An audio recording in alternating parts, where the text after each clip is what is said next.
Welcome to the Kratom Advocacy Podcast. My name is Lawrence, and today we're having a conversation with Joey Levin of Super Speciosa.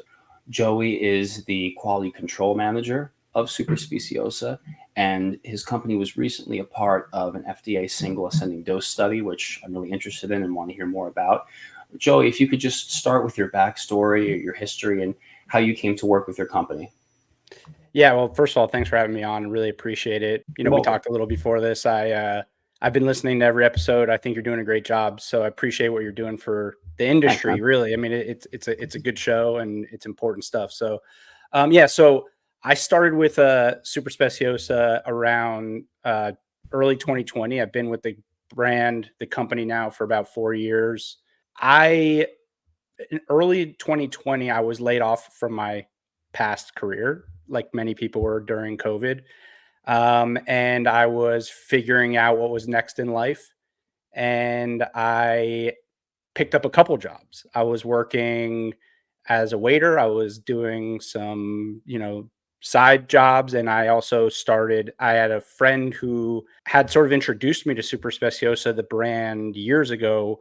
He grew up with our co-founders, Ken and Aaron. And they were looking for some people to help them out at their warehouse and with their company. And so they sort of just hired me part-time, and I learned everything that we were doing in our warehouse. I learned everything that was going on, with the brand, with the industry. And I just sort of picked up and really became fascinated by the product, Kratom, by the industry, by our company, by Ken and Aaron's story of how they started the company. And it wasn't something, to be honest, that I thought would necessarily be a long-term career, but working for them and seeing what we were doing as a company and what Kratom was doing in terms of like helping people and where it could go, I stuck it out. And then, as I learned more and more about the company and the industry, I think Ken and Aaron saw that I brought a lot of value to the company from the quality side of things, and it sort of grew from there. So were they already pretty big at the time when you came on? Yeah, no, I think probably, I would say small, to be honest. That, I think grew a lot during that COVID era. I think the industry probably grew a lot during that COVID era.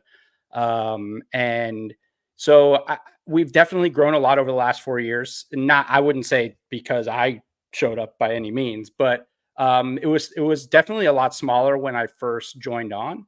And I wouldn't say that we're the massive company by any means, but it's definitely grown a lot over the last 4 years. And what kind of opportunities existed back then during the pandemic that no longer really seem to exist? Because I've spoken with several vendors and they talk about that time almost like it's a mystical era where there was a lot of opportunity, whereas now it seems as though those opportunities are now narrowing, and your company's one of them. It seems that only some vendors are enduring. Yeah, I don't know if it necessarily was that. I couldn't tell you uh, definitively as much as our founders, are the guys who ran the company day to day back then, could tell you. To me, I don't know if it's necessarily that era was something. I think it's just that Kratom, it's so new in the United States. It's still such a new thing in the United States, and I just think that it picked up some steam around that time.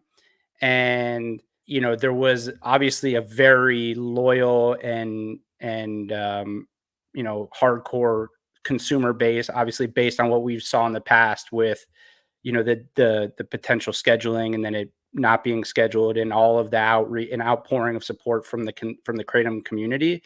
But I think once people started to really see what the product was, I think like any like new supplement or new alternative product, there's probably this time frame where a lot of people try to jump in. But I think what you end up seeing is that it's not so easy to successfully run a business like this. So over time, I don't know that the opportunities necessarily go away, but I think the people who want to keep up with what it takes to run a company properly like this probably get less and less, and they maybe move on to other opportunities. Well, you're a quality control manager, and I'm completely deviating from all the questions I emailed you. So It's sorry, okay, no but worries. All good. now it's all just coming to me. You're a quality control manager, and that's so interesting to me. It's a title I've not heard anybody have as of yet. Yet your position is obviously very prominent within the company.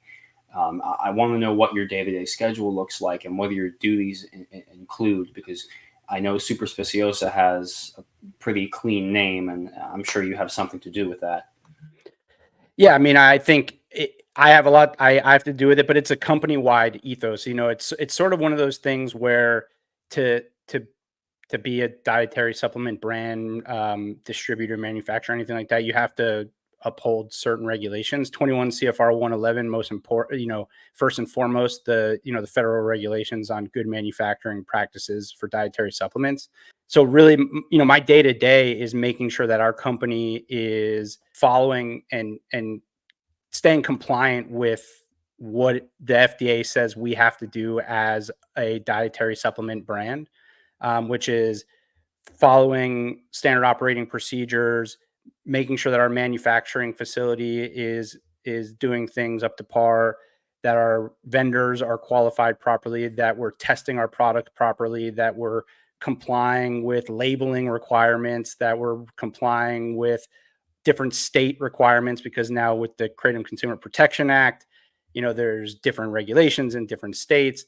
So my day ends up being consumed with a combination of making sure that our employees are continuing to follow sort of the quality system that's been put in place, and also continuing to just make sure that everything from our brand, from basically the entire product life cycle, whether it's sourcing to marketing, that we're compliant and transparent, and making sure that people understand that we're doing things the right way, and that we have a safe and quality product.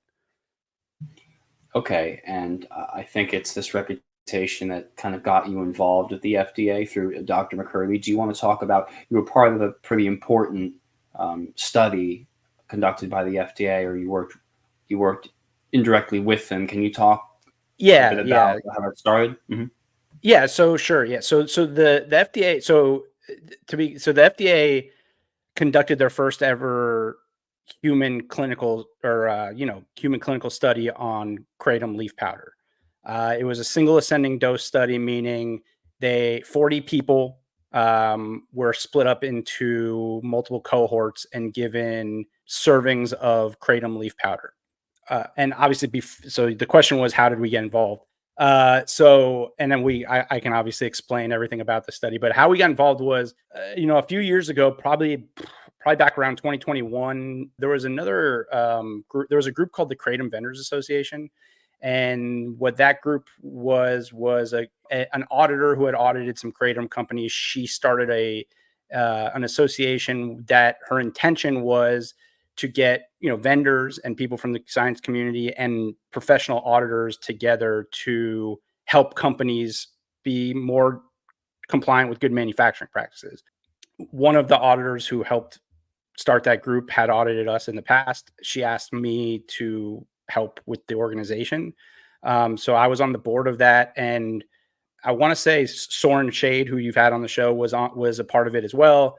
And then it was a handful of auditors, and then Dr. McCurdy from the University of Florida, Chris McCurdy, and Oliver Grunman from the University of Florida were both a part of it as well. And through that organization, which now, for I think money reasons, does not exist, I got to know them through that organization, through the meetings. And then after the fact, we just, I got the opportunity to just sort of meet with them every now and then and pick their brains about the science behind what this product was that I had been working with for only a few years, and that our company had been, selling for a few years, and the things that they were doing. And then they got a chance to sort of pick our brain as a vendor in the industry on what are we doing that makes our product a quality product? What are the things that we have in place? And also, what are the things that we do to sort of try to stand out, not necessarily even publicly, just internally? What are the things that we do as a company that we're continuing to try to evolve and make sure that we're evolving our product and the safety and the transparency of the product? And I think, through those various meetings and conversations that I had with them, I think they came to respect us as a brand, and they really got to get a really nice insight into like what we do and our commitment to quality and safety. And so through that, at one point, about a year and a half ago, Dr. McCurdy, I had sent Dr. McCurdy some of our powder before this, just to do some testing on it, just to get his thoughts, let him see our product. I think he was really impressed with our labeling is one thing, that's a big thing in the industry. I think he was really happy with the fact that we were, giving very clear instructions, giving the right warnings, the serving sizes, all those things that, is a hot button issue with supplements in general, but particularly Kratom, and making sure that customers and consumers know what they're taking. And we also participated in a survey with Dr. Grunman. His specialty is more on the survey side, surveying consumers. He had done a survey of our consumers, so I think we built sort of like a trust there, that they knew that, or they had an idea that we were doing things the right way. They had seen our product.